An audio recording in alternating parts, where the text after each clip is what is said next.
नमस्कार दोस्तों,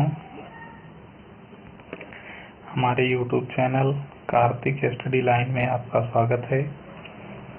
आज हम इस वीडियो में लॉर्ड कर्जन की शिक्षा नीति के बारे में अध्ययन करेंगे। इनकी शिक्षा नीति से पहले शिमला शिक्षा सम्मेलन 1901 में हुआ, जिसके अध्यक्ष लॉर्ड कर्जन थे। और इस सम्मेलन की खास बात यह थी कि इसमें कोई भी भारतीय शामिल नहीं था। समस्त गतिविधि गोपनीय रखने के कारण भारतीयों ने लॉर्ड कर्जन को संदेह की दृष्टि से देखना प्रारंभ कर दिया। इसके अतिरिक्त हम लोग थोड़ा सा जान लेते हैं। लॉर्ड रिपन जो 1882 में गवर्नर जनरल के रूप में यहाँ पर भारत में थे, और उन्होंने उसी कार्यकाल में 1882 में ही सर विलियम हंटर की अध्यक्षता में एक कमीशन का गठन किया, जिसे हंटर कमीशन के नाम से जाना गया। उसके बाद 1898 ईस्वी में गवर्नर जनरल के रूप में लॉर्ड कर्जन आते हैं भारत, और इन्होंने अपनी ही अध्यक्षता में एक शिक्षा सम्मेलन करवाते हैं, जिसे शिमला शिक्षा सम्मेलन के नाम से जाना जाता है। जो शिमला शिक्षा सम्मेलन में पारित प्रस्तावों के आधार पर लॉर्ड कर्जन ने 11 मार्च 1904 को अपनी शिक्षा नीति प्रकाशित की। तो आपको पूछता है कि शिमला शिक्षा सम्मेलन कब लॉर्ड कर्जन की शिक्षा नीति कब प्रकाशित हुई, तो आप 11 मार्च 1904 याद रखिएगा। और शिमला शिक्षा सम्मेलन की बात आएगी तो 1901, शिमला शिक्षा सम्मेलन 1901, जबकि लॉर्ड कर्जन की शिक्षा नीति 1904 में।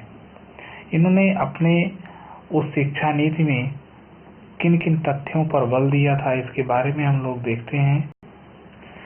प्राथमिक शिक्षा संबंधी इनका सुझाव था कि प्राथमिक शिक्षकों को 2 वर्ष का प्रशिक्षण दिया जाए, इनके वेतन व सेवा शर्तों में सुधार किए जाएं, क्षेत्रीय आवश्यकताओं के अनुसार पाठ्यक्रम का निर्माण किया जाए, शिक्षा का माध्यम भारतीय भाषा हो, साथ ही अंग्रेजी को भी रखा जाए।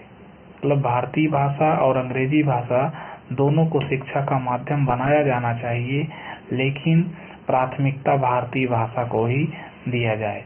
सबसे इम्पोर्टेंट बात जो प्राथमिक शिक्षा के संदर्भ में इन्होंने कहा था, वह किंडरगार्टन प्रणाली के प्रयोग की बात की कि इस प्रणाली से प्राथमिक स्तर पर शिक्षा दिए जाएं तो यह प्रभावी हो सकता है। दूसरा इनका जो सुझाव था वह माध्यमिक शिक्षा से संबंधित विद्यालयों के लिए था। इसमें गैर सरकारी माध्यमिक विद्यालयों को सरकार से मान्यता प्राप्त करना आवश्यक है। बिना मान्यता के कोई भी गैर सरकारी विद्यालय माध्यमिक विद्यालय नहीं चल सकते। मान्यता व सहायता अनुदान देते समय नियमों का अनिवार्य रूप से पालन हो। जो मानक निर्धारित किए जाएं उस मानक का जो है मानक को ध्यान में रखा जाए, तभी उसकी मान्यता को दिया जाए, उसे सहायता अनुदान दिया जाए। योग्य व प्रशिक्षित अध्यापकों की नियुक्ति के प्रावधान की बात इन्होंने कहा। पाठ्यक्रम में व्यावसायिक शिक्षा भी सम्मिलित की जाए, इस पर इनका प्रबल तर्क था कि व्यावसायिक शिक्षा को पाठ्यक्रम में जरूर शामिल किया जाए। इसके बाद इनका जो उच्च शिक्षा से संबंधी सुझाव था वह था उच्च शिक्षा का विस्तार किया जाए, क्योंकि उस समय उच्च शिक्षा संस्थाएं कम थी, इसलिए उच्च शिक्षा संस्थानों को खोलने पर इन्होंने बल दिया। विश्वविद्यालय तथा महाविद्यालय के शिक्षा स्तर के उन्नयन हेतु विशेष रूप से प्रयास किए जाएं। उच्च शिक्षा स्तर पर आंतरिक परीक्षकों की अपेक्षा बाह्य परीक्षाओं को कम महत्व दिया जाए। मतलब आंतरिक परीक्षाओं की अपेक्षा बाह्य परीक्षाओं को कम महत्व दिया जाए। ये चीजें उच्च शिक्षा से संबंधित इनकी कुछ शैक्षिक सुधार संबंधी कुछ अन्य प्रयास थे, जिसे भी हम देख लेते हैं। पहला था स्त्री शिक्षा पर बल। स्त्री शिक्षा पर भी इन्होंने अपना तर्क दिया कि स्त्री शिक्षा की उचित व्यवस्था की जाए। उनके लिए जो भी संसाधन उपलब्ध कराए जा सकते हैं वे विद्यालयों के द्वारा कराए जाएं। नैतिक शिक्षा की व्यवस्था की जाए। कृषि शिक्षा पर बल दिया जाए।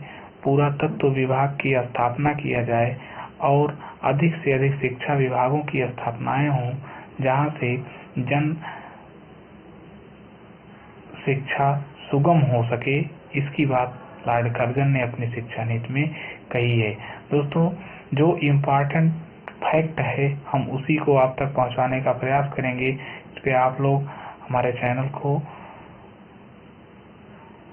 चैनल पर मिलने वाले सभी वीडियो को देखिए और उस पर अपनी प्रतिक्रिया को जरूर व्यक्त करिए। धन्यवाद।